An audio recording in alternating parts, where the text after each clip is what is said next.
નમસ્કાર. ચાલો આજે એક એવી વાત કરીએ જે આપણા જેવા સમર્પિત શિક્ષકો માટે એક પ્રોફેશનલ અપગ્રેડ જેવી છે. એમ સમજો કે આ એક એવું ટૂલ છે જે વર્ગખંડની એક બહુ જ સામાન્ય પણ ક્યારેક નિરાશાજનક લાગતી સમસ્યાને ઉકેલવામાં ખરેખર મદદ કરી શકે છે. તો ચાલો આ વિષયમાં થોડા ઊંડા ઉતરીએ. અરે, આ વાક્ય તો આપણે કેટલી વાર સાંભળ્યું હશે, ખરું ને? કોઈ તેજસ્વી, ખૂબ મહેનતુ વિદ્યાર્થી જે બધું સરસ રીતે કરતો હોય અને અચાનક એક જગ્યાએ આવીને અટકી જાય અને બસ પછી પ્રયત્ન જ છોડી દે. આને આપણે ગિફ્ટેડ સ્ટુડન્ટ પેરાડોક્સ કહી શકીએ. જ્યાં સુધી બધું સહેલું લાગે ત્યાં સુધી વાંધો નહીં, પણ જેવી પહેલી મુશ્કેલી આવે કે તરત જ હાર માની લે. પણ શું આપણે ક્યારેય એવું વિચાર્યું છે કે કદાચ સમસ્યા વિદ્યાર્થીની આવડતમાં છે જ નહીં, પણ જે રીતે આપણે એમની પ્રશંસા કરીએ છીએ એમાં છે?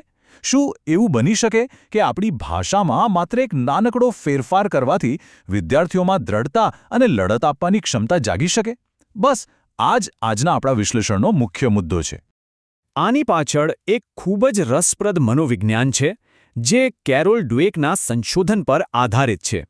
અને આ સિદ્ધાંતોને સમજવાથી આપણે આપણા વર્ગખંડમાં ખરેખર એક મોટો સકારાત્મક બદલાવ લાવી શકીએ છીએ.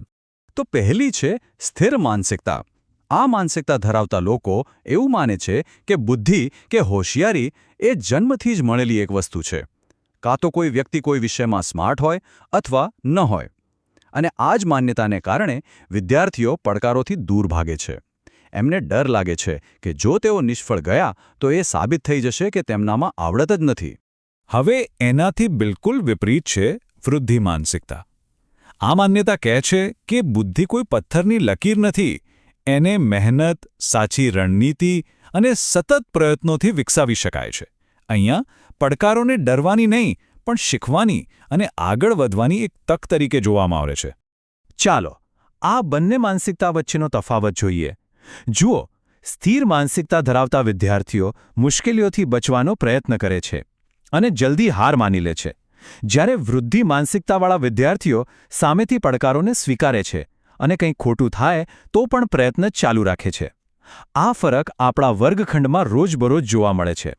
હવે આ વાત કદાચ થોડીક વિચિત્ર લાગશે, પણ જ્યારે આપણે કોઈ વિદ્યાર્થીને કહીએ કે વાહ, તું તો બહુ હોશિયાર છે, ત્યારે આપણે અજાણતા જ સ્થિર માનસિકતાને મજબૂત કરી રહ્યા હોઈએ છીએ. કેમ? કારણ કે આપણે તેમના પ્રયત્નની નહીં, પણ તેમની જન્મજાત બુદ્ધિની પ્રશંસા કરી રહ્યા છે. અને આનાથી ગિફ્ટેડ સ્ટુડન્ટ બર્નઆઉટ જેવી સ્થિતિ સર્જાઈ શકે છે, જેમાં વિદ્યાર્થીઓ પોતાની હોશિયાર તરીકેની છબી જાળવી રાખવા માટે કોઈપણ જાતનું જોખમ લેવાનું ટાળે છે. સારું, આ કોન્સેપ્ટને વધુ સારી રીતે સમજવા માટે ચાલો એક રોજિંદા જીવનનું ઉદાહરણ લઈએ. કલ્પના કરો કે આપણે કોઈને સંગીત શીખવાડી રહ્યા છીએ. અહીં જુઓ, ધ્યેય શું છે? મોઝાર્ટની કોઈ સુંદર ધૂન વગાડવી. પણ શરૂઆતમાં વાસ્તવિકતા શું હોય છે? ફક્ત બેસુરા અવાજ. હવે એક સારો કોચ શું કહેશે? એ એમ નહીં કહે કે તારામાં ટેલેન્ટ નથી. ના, એ કહેશે, અરે આ નિષ્ફળતા નથી, આ તો પ્રેક્ટિસનો એક ભાગ છે. એક અસરકારક કોચ હંમેશા પ્રયત્ન અને અભ્યાસ પર ધ્યાન કેન્દ્રિત કરે છે, માત્ર અંતિમ પરિણામ પર નહીં. અને આ વાક્યમાં જ બધો સાર આવી જાય છે. ભૂલોને શીખવાની પ્રક્રિયાના એક ભાગ તરીકે જોવી ખૂબ જ જરૂરી છે. દરેક ભૂલ એ નિષ્ફળતાની નિશાની નથી, પણ એ વાતનો પુરાવો છે કે પ્રયત્ન થઈ રહ્યો છે. તો આપણે શા માટે આ જરૂરી છે એ તો સમજી ગયા, પણ હવે સવાલ એ છે કે કેવી રીતે આને લાગુ કરવું. તો ચાલો હવે એવા કેટલાક વ્યવહારિક રસ્તાઓ જોઈએ જેનો આપણે વર્ગખંડમાં તરત જ ઉપયોગ શરૂ કરી શકીએ. આ સ્લાઇડ કદાચ આજના આખા વિશ્લેષણનો સૌથી મહત્વનો ભાગ છે. અહીં આપણે જોઈશું કે પ્રશંસા કરવાની બે શૈલીઓ કેવી રીતે અલગ પડે છે. એક તરફ છે સ્થિર માનસિકતાને પ્રોત્સાહન આપતી જૂની રીત, અને બીજી તરફ છે વૃદ્ધિ માનસિકતાને પ્રોત્સાહન આપતી નવી, વધુ અસરકારક રીત. ચાલો પહેલું ઉદાહરણ જોઈએ. તું ગણિતમાં ખૂબ હોશિયાર છે એવું કહેવાને બદલે આપણે પ્રયત્ન પર ધ્યાન કેન્દ્રિત કરી શકીએ. જેમ કે, મેં નોંધ્યું કે સાચો જવાબ શોધતા પહેલાં 3 અલગ અલગ ફોર્મ્યુલા અજમાવવામાં આવી. એ જે દ્રઢતા બતાવી એના કારણે જ સફળતા મળી. જુઓ, અહીં પ્રશંસા બુદ્ધિની નથી, પણ પ્રક્રિયાની છે. હવે બીજું ઉદાહરણ. ઘણીવાર આપણે ઝડપને બિરદાવીએ છીએ. તે ખૂબ જલ્દી પૂરું કર્યું એવું કહેવાને બદલે આપણે તેમની વિચારવાની રીત વિશે પૂછી શકીએ. જેમ કે, આ પ્રોબ્લેમ સોલ્વ કરવાની સ્ટ્રેટેજી રસપ્રદ હતી, એની પાછળની વિચાર પ્રક્રિયા વિશે થોડું જણાવશો? આનાથી એ સંદેશો જાય છે કે જવાબ કરતાં પણ વિચારવાની રીત વધુ મહત્વની છે. અને આ રહ્યું છેલ્લું ઉદાહરણ. માત્ર ગ્રેડ કે પરિણામની પ્રશંસા કરવાને બદલે એ પરિણામ સુધી પહોંચવા માટે કરેલા ચોક્કસ પ્રયત્નોને જોડીએ. આ ડ્રાફ્ટને સુધારવા માટે જે મહેનત કરી છે એ ખરેખર દેખાઈ રહી છે.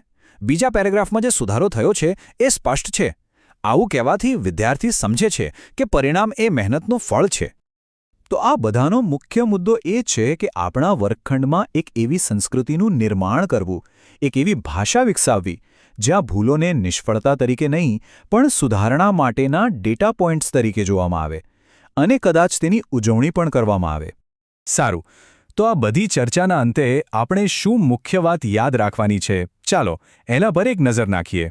હવે કોઈ મોટું મિશન નથી, બસ એક નાનકડો પ્રયોગ કરવાનો છે. આવતીકાલે વર્ગખંડમાં કોઈ એક વિદ્યાર્થીની પ્રશંસા કરતી વખતે બુદ્ધિને બદલે તેમના પ્રયત્ન, તેમની સ્ટ્રેટેજી અથવા તેમની દ્રઢતા પર ધ્યાન કેન્દ્રિત કરવાનો પ્રયાસ કરીએ. બસ આટલું નાનો પણ ખૂબ જ શક્તિશાળી ફેરફાર. યાદ રાખીએ, આપણે માત્ર માહિતી આપતા નથી, આપણે શીખવાની પ્રક્રિયાના કોચ છીએ. આપણે ભવિષ્યના દિમાગને ઘડી રહ્યા છીએ. તો કોચિંગ ચાલુ રાખીએ. ફરી મળીશું.